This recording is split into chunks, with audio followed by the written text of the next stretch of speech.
বাংলাদেশের সংস্কার প্রশ্নে জাতীয় ঐক্যমত্য কমিশন গত কয়েক মাস ধরে দফায় দফায় আলোচনার পরও মৌলিক অনেক বিষয়ে রাজনৈতিক দলগুলোর মধ্যে মতপার্থক্য দূর করা যায়নি। এমনকি যেসব বিষয়ে ঐক্যমত্য হবে সেগুলো বাস্তবায়নে গণভোট নাকি সংসদ নির্বাচন, সেই বিতর্ক এখন সামনে এসেছে। ঐক্যমত্য কমিশন শিগগিরই দলগুলোর ঐক্যমত্যের ভিত্তিতে জুলাই সনদ ঘোষণার আশা প্রকাশ করেছে। তবে জুলাই সনদ আসলে কি, কেন এ নিয়ে রাজনৈতিক দলগুলোর মতবিরোধ, অন্যদিকে জুলাই সনদ বা জুলাই ঘোষণাপত্রের মধ্যে পার্থক্য কি, এসব প্রশ্ন এখন আলোচনায় এসেছে। গত 6 জুন জাতির উদ্দেশ্যে দেয়া ভাষণে প্রধান উপদেষ্টা অধ্যাপক ডক্টর মোহাম্মদ ইউনূস বলেছেন, জুলাই সনদ হলো একটি প্রতিশ্রুতি। একটা জনকল্যাণমুখী রাষ্ট্র নির্মাণের জন্য সংস্কার কমিশন যে প্রস্তাবগুলো দিয়েছে সেগুলোর মধ্য থেকে রাজনৈতিক দলগুলো যে কটিতে একমত হয়েছে তার তালিকা থাকবে এই সনদে। অন্তর্বর্তী সরকার দায়িত্ব নেয়ার পর রাষ্ট্র সংস্কারে যে 11টি কমিশন গঠন করে, সেসব কমিশনের প্রস্তাবগুলো নিয়ে গত কয়েক মাস ধরে রাজনৈতিক দলগুলোর সাথে ধারাবাহিক সংলাপ করছে ঐক্যমত্য কমিশন। এতে সংবিধান, নির্বাচন ব্যবস্থা, বিচার বিভাগ, জনপ্রশাসন, দুর্নীতি দমন কমিশন সংস্কার সংক্রান্ত মোট 166টি সুপারিশ রাজনৈতিক দলগুলোর সঙ্গে ধারাবাহিক আলোচনায় রেখেছে ঐক্যমত্য কমিশন। কমিশনের সাথে ধারাবাহিক এ আলোচনায় বিএনপি, জামায়াতে ইসলাম, এনসিপি সহ 30টি রাজনৈতিক দল অংশ নেয়। ঐক্যমত্য কমিশন জানিয়েছে, এসব প্রস্তাবনার মধ্যে 80টিরও বেশি প্রস্তাবনায় সামগ্রিকভাবে ঐক্যমত্যে পৌঁছেছে রাজনৈতিক দলগুলো। পরবর্তীতে গুরুত্বপূর্ণ আরও 20টির মতো প্রস্তাবনা চিহ্নিত করে সেগুলো নিয়ে আলোচনা এখনও চলছে। ঐক্যমত্য কমিশনের সহসভাপতি অধ্যাপক ডক্টর আলী রিয়াজ বিবিসি বাংলাকে বলেন, ওই 20টির মধ্যে এখন পর্যন্ত গুরুত্বপূর্ণ 5টি বিষয়ে ঐক্যমত্য প্রতিষ্ঠা হয়েছে। বাকি প্রায় 6 থেকে 7টি বিষয় নিয়ে আলোচনা করছি, যেগুলো এখন পর্যন্ত আমরা কোনো সিদ্ধান্তে আসতে পারিনি।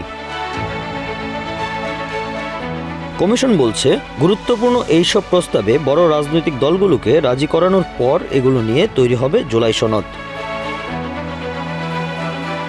অবশ্য ঐক্যমত্য কমিশন চূড়ান্ত সংস্কার প্রস্তাবকে আপাতত জুলাই সনদ বললেও শেষ পর্যন্ত এটির নাম পরিবর্তনেরও ইঙ্গিত দিয়েছে। অধ্যাপক রিয়াজ আরও বলেন, এটা আসলে জাতীয় সনদ, আবার জুলাই সনদও এই অর্থে, যাতে জুলাই সনদ বলতে আগামীতে বোঝা যাবে 2024-এর জুলাইয়ে কি ঘটেছিল, যার প্রেক্ষিতে এই সনদ করতে হয়েছে। জাতীয় কিংবা জুলাই সনদ যে নামেই থাকুক না কেন, এই সনদ আগামী দিনে দেশের রাজনীতিতে মাইলফলক হিসেবে থাকবে, বলছিলেন অধ্যাপক রিয়াজ।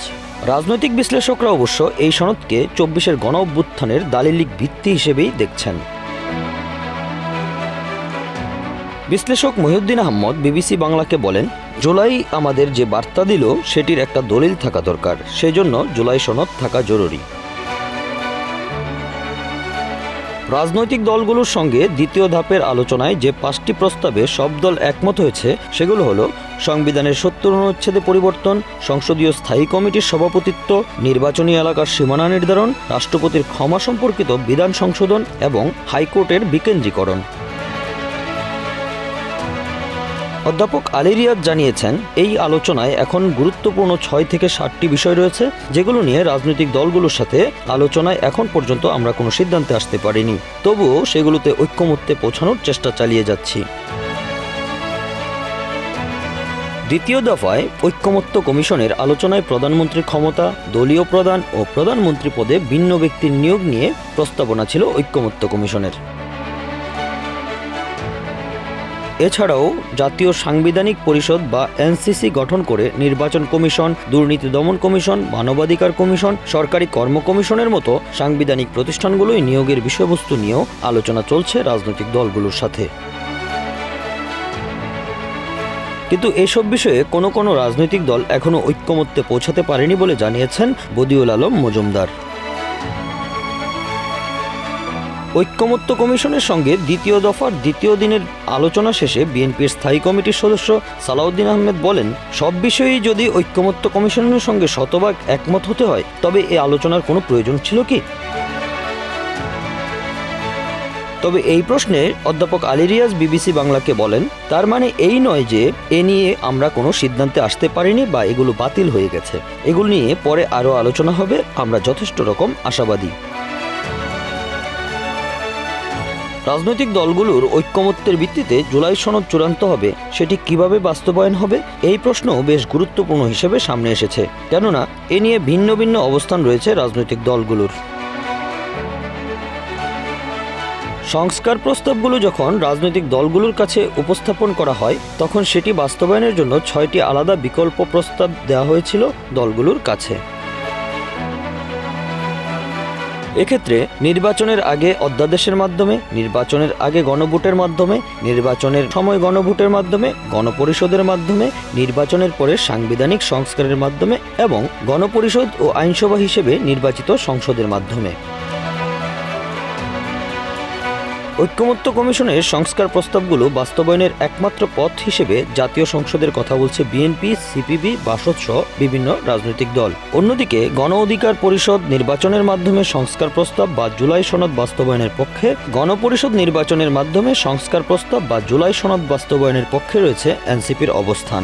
তবে জামায়াতে ইসলামী, ইসলামী আন্দোলন সহ কয়েকটি রাজনৈতিক দল ঐক্যমত্য পর্যন্ত অপেক্ষা করছে। তাদের অবস্থান হলো, যদি শেষ পর্যন্ত সবার মতামতের ভিত্তিতে জুলাই সনদ চূড়ান্ত হয়, সব দলগুলো যদি তাতে স্বাক্ষর করে, তাহলে আগামী নির্বাচিত সংসদে তা বাস্তবায়ন সম্ভব। রাজনৈতিক দলগুলোর এই দ্বিধাবিভক্ত অবস্থান জুলাই সনদ বাস্তবায়নের পথে বাধা হবে কিনা সেই প্রশ্নও সামনে এসেছে।